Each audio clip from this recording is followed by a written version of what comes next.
This is an RTX 2070, specifically the Gigabyte Mini ITX model.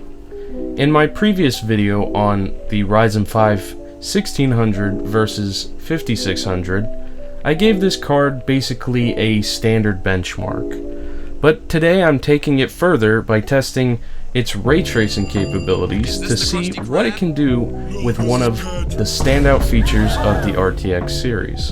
The 2070 comes with 8GB of GDDR6 VRAM, a core clock of 1620 MHz, and a memory clock of 1400 MHz. It's built on the 12nm process with 2304 CUDA cores, and it supports DirectX 12 and OpenGL 4.6. Also, it supports Vulkan, making it well suited for modern gaming. When it launched back in 2018, the RTX 2070 was priced around $500, sitting comfortably between the budget-friendly RTX 2060 at $350 and the high-end RTX 2080 at $700. With the top-tier 2080 Ti reaching over $1,000. Not too crazy for cards nowadays, but back then that was unheard of. This entire RTX 20 series saw a significant price jump from Nvidia's previous Pascal lineup, leaving many to wonder if the new features were worth the extra cost. I mean, the GTX 1080 was only like $500 at launch, so that's a pretty big jump. Ray tracing was the big selling point here. This card, though not the top tier option, back in the day it made real-time ray tracing a reality at a more affordable price for gamers willing to try it out. Sure, the 2070 wasn't going to max out every ray trace detail like the higher end models would, but it could handle a mix of settings that still made games look good. When Nvidia launched the 20 series, it wasn't just a new GPU lineup, it was a whole new approach to graphics, powered by the Turing architecture with dedicated RT cores and support for DLSS AI upscaling. The 20 series made real-time ray tracing possible on consumer-level GPUs for the first time ever. Ray tracing soon made its way to consoles like the PlayStation 5 and Xbox Series X, which launched alongside AMD's RX 6000 series GPUs in 2020, which actually ended up in those consoles. However, Nvidia had already established a solid lead in ray tracing technology, giving them a head start in the market. But I'm getting carried away. This video is about the RTX 2070. I got mine on eBay last year, around mid last year, and it cost me 200 bucks, which feels like a pretty decent deal compared to the launch price of 500 bucks. Sure, it's not loaded with all the latest features, but it holds its own for what it is, especially for a person like me that doesn't game as much as I do work on my PC. So let's take a look at what the RTX 2070 can actually do when it comes to ray tracing. Starting things off here in Control with 1080p highest settings and high ray tracing with DLSS quality. We got an average FPS of 77, a high of 88, and a low of 68. Control is an interesting one considering it was basically made for this graphics card, showing off Nvidia's RTX ray traced reflections. Wow, look at those. Pretty stuff. This card definitely pulls off some decent frame rates in it. Nothing to write home about, but you could definitely play the whole game with these settings. But later on in more intensive areas, the FPS could drop to the high 50s and low 60s. So, not a bad way to play it, but if you wanted a more consistent experience, you could lower the ray trace settings, or just do a higher form of DLSS.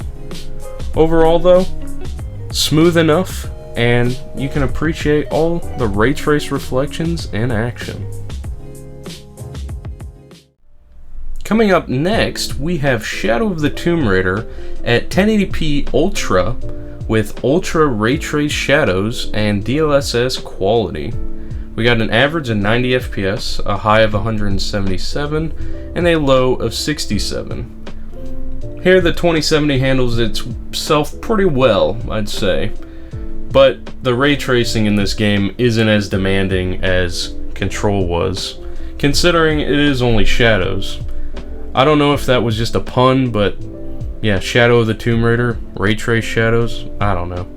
Once again though, this was a title showing off the new RTX cards in action, and I think the 2070 did pretty well. It didn't need DLSS, but overall, I think it ran at least the benchmark pretty decently. Next we have Battlefield 5 at 1080p Ultra with the Ultra Ray Trace setting. We got an average of 66 FPS, a high of 106, and a low of 41. Battlefield 5 goes right back to the ray trace reflections, considering they were the most noticeable, and once again, this game was pretty much made for these cards, but I'd say even closer considering it came out days after the launch of these cards. Unfortunately, DLSS didn't work in this game. Even though it had it in the settings, it didn't make an FPS difference at all. And this game stuttered like crazy, so we're running with no DLSS or any upscaler. Just the raw performance of the 2070 here. But overall, I think if I lowered some settings, I could probably get a locked 60 FPS. But in this game, ray tracing doesn't really seem that necessary, unless you're playing the war stories. But overall, I think it did a decent job running Battlefield 5.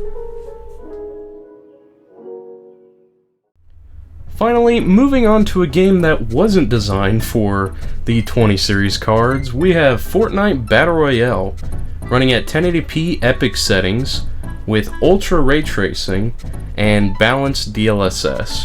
We got an average of 47 FPS, a high of 63, and a low of 26.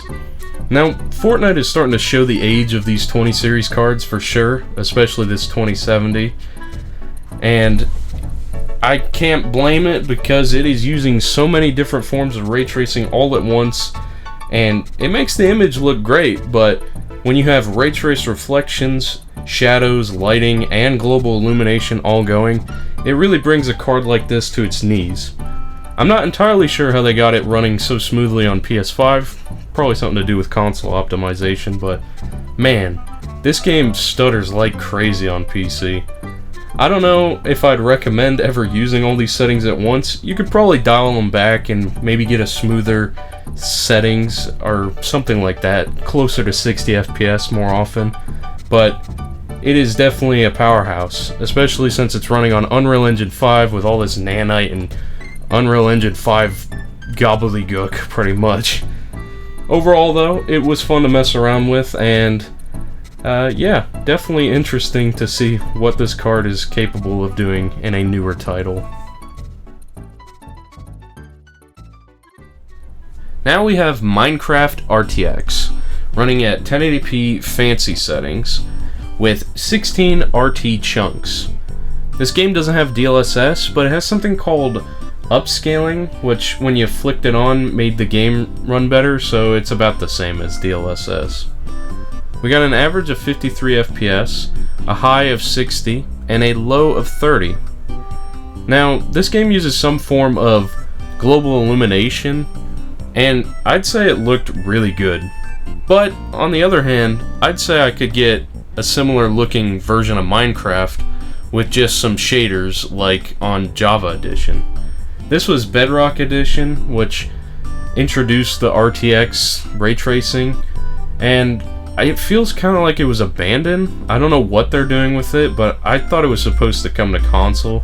I'm not entirely sure. I'm not filled in on the ray tracing lore of Minecraft, but it definitely looked good, and I feel like the 2070 ran it pretty well. Overall, definitely fun to mess around with, and definitely a good time to try out Minecraft ray tracing.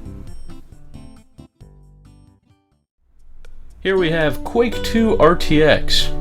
Yep, we're going back to those exclusively made to show off ray tracing games.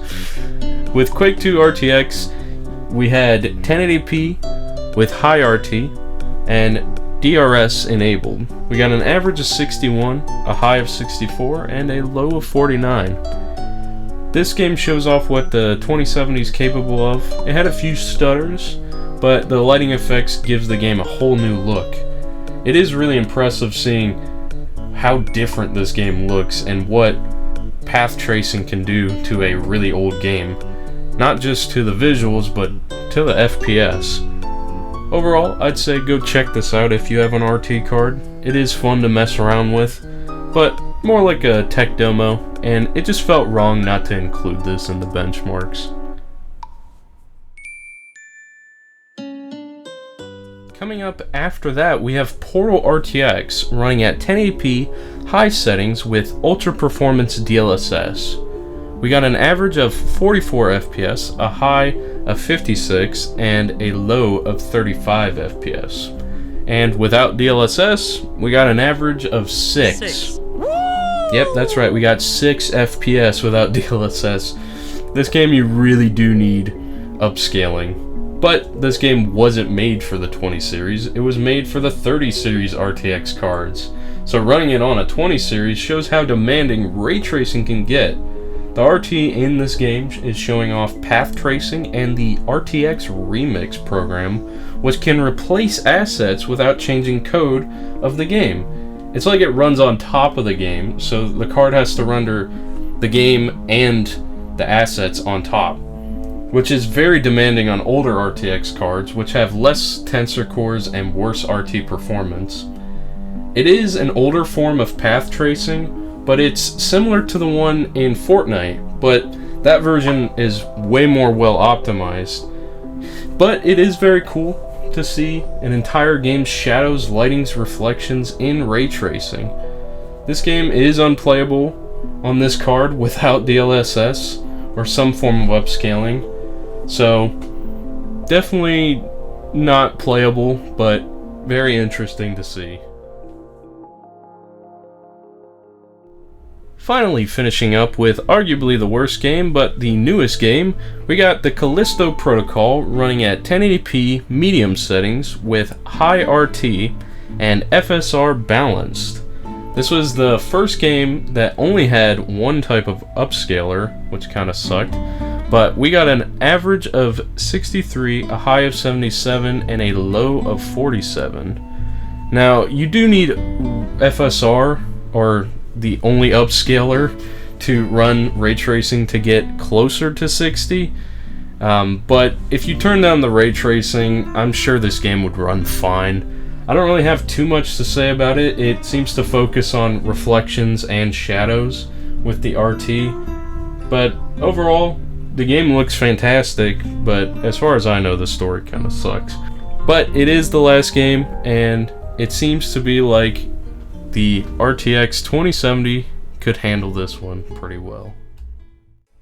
In conclusion, if you are looking to try ray tracing and can snag an RTX 2070 for a fair price, it's still a good entry-level option, especially if you're comfortable going with a used graphics card. However, I'd say a 30 series card like the RTX 3060 is a better starting point if you are going new, especially with a price of around $250 to $300 now of the making of this video. The jump that card brings is more reliable ray tracing, DLSS improvements, and better overall performance, and obviously longer support. But hey, if ray tracing is your main draw, consider getting a PS5 or an Xbox Series X or S. They handle ray tracing decently and keeps things simple, but at the end of the day, games are about having fun, not just graphics. Alright, I'm off to go play some Xbox 360, so thank you so much for watching. If you liked this video, leave a like. If you didn't, leave a dislike. And subscribe for more. And yeah, that's pretty much it. And I'll see you all later. Peace.